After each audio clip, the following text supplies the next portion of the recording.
Hello, we're the Urban Mobility Team, and my name is Sadat Saman. I have Farhan, Bhagat, Anuj Mangal, Austin Morton, Grace, and Kalsan right next to me, and we are looking to assess the problems faced by Southeast Michigan's public transit needs and try to find a solution on how to implement an affordable and efficient plan to amend it. When looking at our previous attempts as a region to implement efficient and affordable public transit in the area, we found there was lack of focus, and there were many broad and extravagant plans to try and create a world-class kind of system in the region. But we believe that to start, we need to focus on the basics of public transit and do it right, and then we can grow from there. We think using a bus system, an efficient and reliable bus system would be really important to start, as it's less expensive than implementing rail and other systems such as subways, and we believe that this could be the start of a plan that can be expanded upon in future decades to build a strong and reliable bus system in Metro Detroit.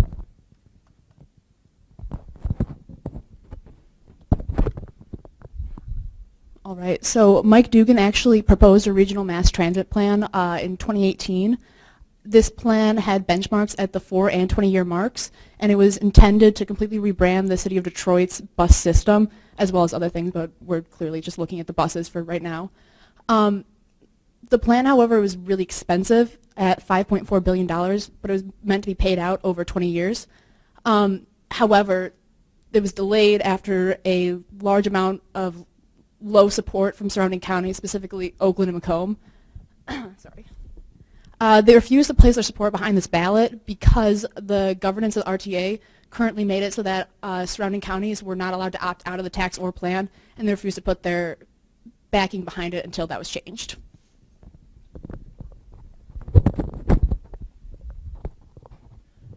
Yeah, so as Grace discussed, there's been a lot of lack of support and just issues with the funding for the plan. So we want to discuss public-private partnerships as a potential solution. PPPs have been gaining a lot of ground in the United States as a result of more involvement from the government and more interest from investors. There's many cases where there's not enough public resources to meet the demands of public infrastructure. So a PPP is pretty much a contract between a private party and government entity to provide a public service or asset in which the private party would take on much of the risk management that they're better at handling, and they would take on a lot of the operational responsibilities.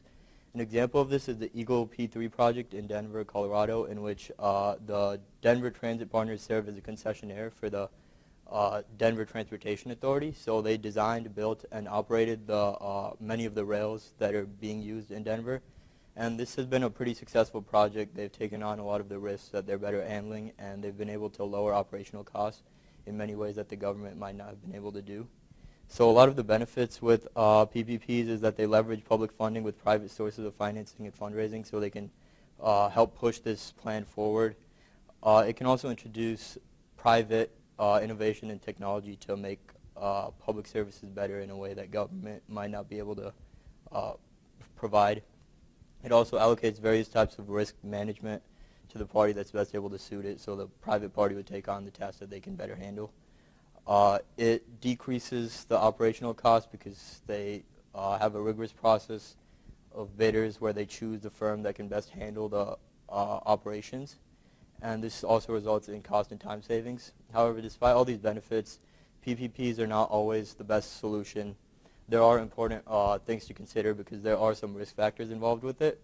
For one, it can lead to a lack of equal access and justice because a lot of times the private party isn't really bothered by who is able to access their services. They are more concerned with their profit margin.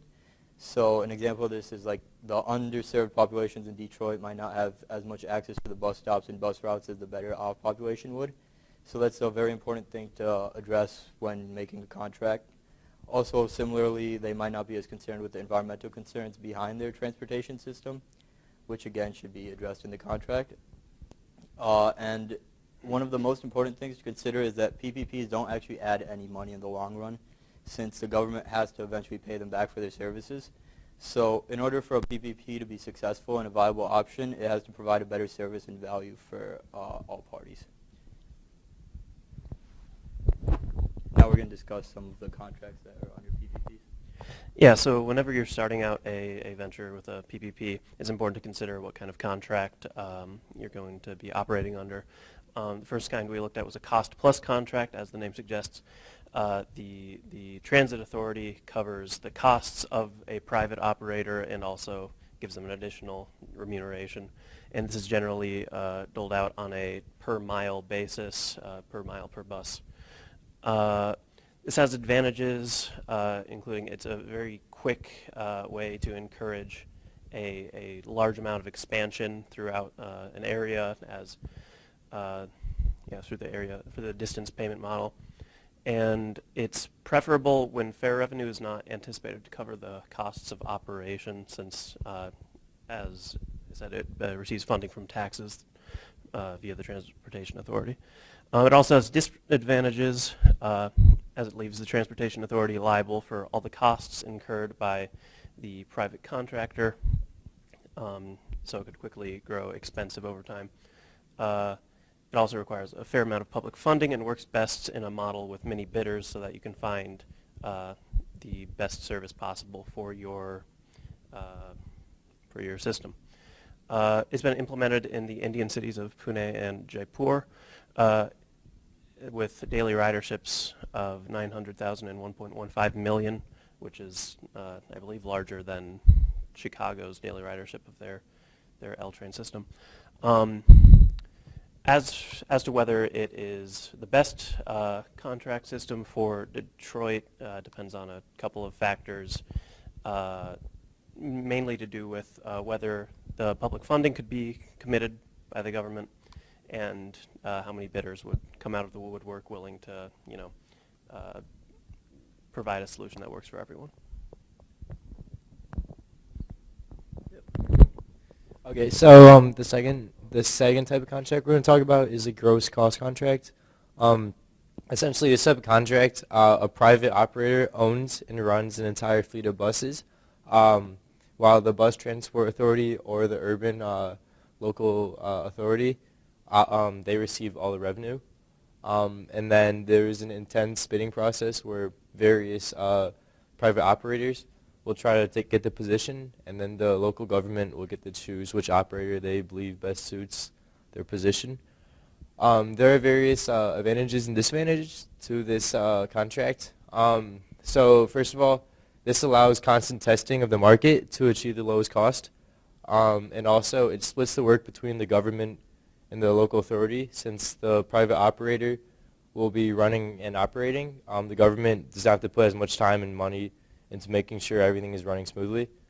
However, there are disadvantages as well. The private operator has no direct incentive.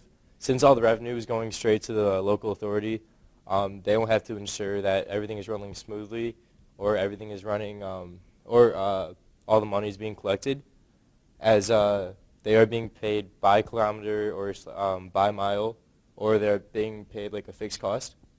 And then also, this can affect the timeliness or reliability of buses and affect customer service as well. Next slide, please. So the case for using a gross cost contract in Detroit, there are potential risks. One is a large city such as Detroit causes some complications. First of all, you're going to need a large fleet of buses since it's a large area you're serving.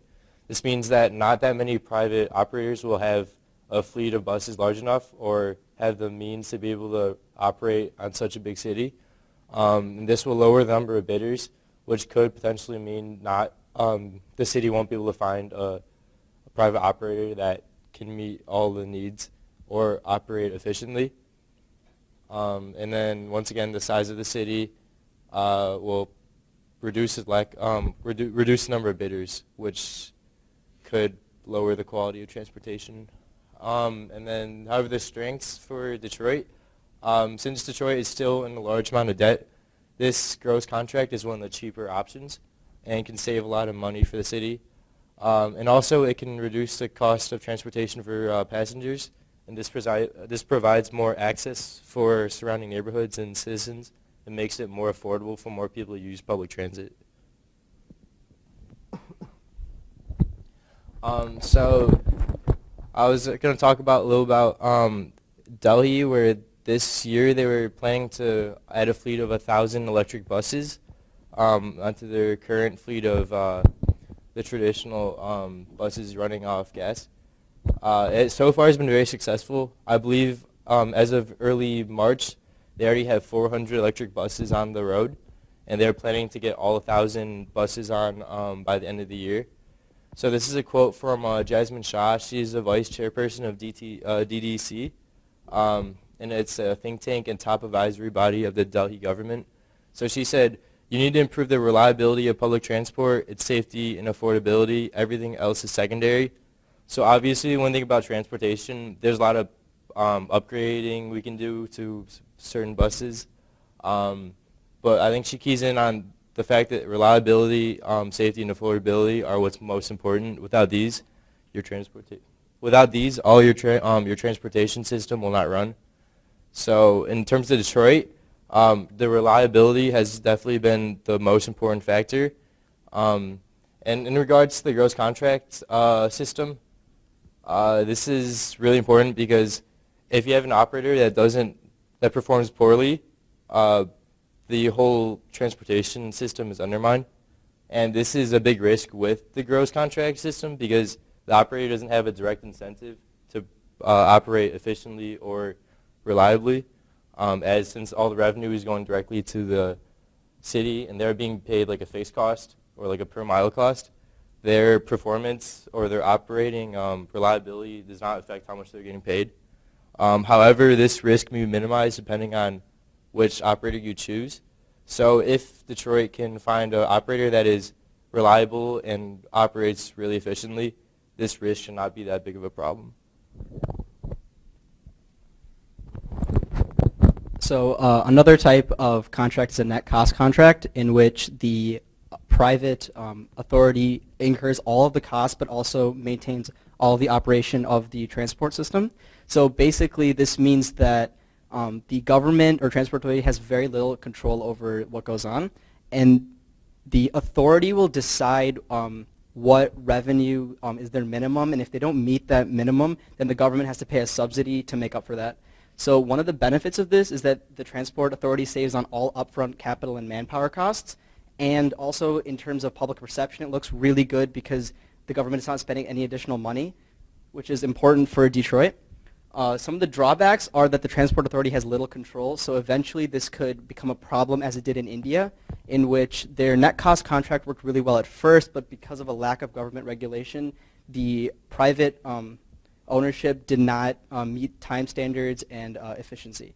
So in Detroit, this would be a really good thing that they could implement with the net cost contract because Detroit doesn't have enough money to put up the required amount for an entirely new busing system, and so this would fall entirely on the private authority, which would be really helpful in Detroit.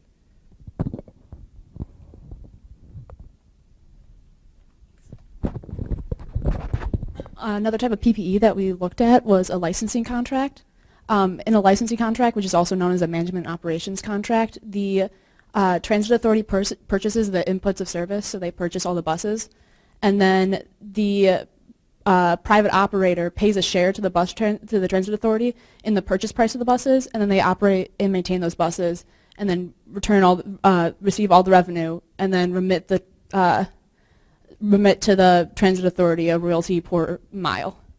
Some of the benefits for this mainly go towards the public aspect of this, where the transit authority owns all the physical inputs.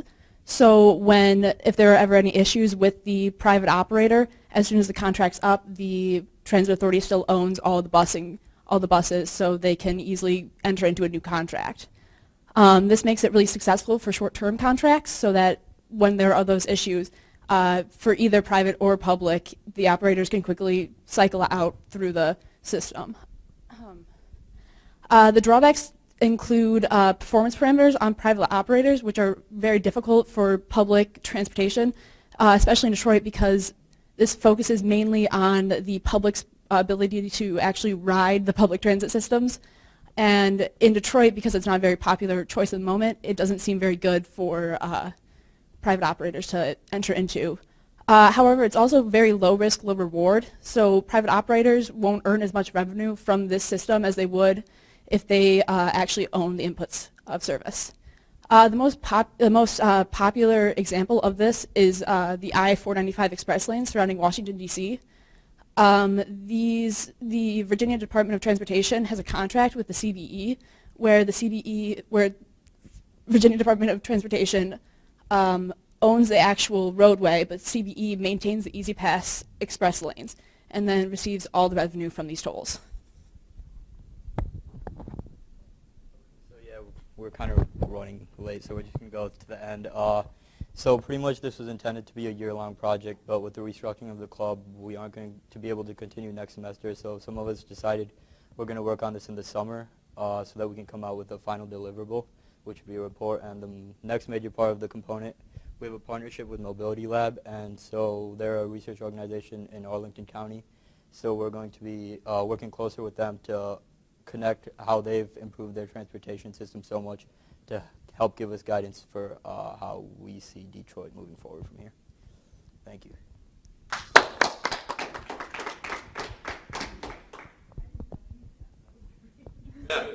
Do you happen to know if the Q line in Detroit falls under this PPP classification, and if so, what form? Yeah, so PPPs is actually like a very like wavy term. So it's not like, but it is definitely funded by like private, like there's definitely private involvement in it. I couldn't say exactly what contract it is and like how exactly it's run since it's like so wavy, but yeah, it could be branched under a PPP. It just strikes me as, well, it's the only legit public transport in the city, and it happens to go through my neighborhood, which also has the symphony and the art institute and the professional sports teams and the concerts and the tapas bars and the brew pubs. And it's like, we already have all the stuff. Yeah. Now we have legitimate transportation too. So I was struck by that insight that some forms of this don't actually serve the social purpose that you would like them to. And I don't really have a follow-up to that. It's just that that is kind of the problem in Detroit right now. Is how can you get reliable transport to the rest of the city? Right. I would say the Q line is awesome, but it's just awesome for me. Yeah. Are we at the next meeting? Around 3 minutes. 3 minutes? Okay, all right. Yeah, I think an interesting complication that came out of the Detroit,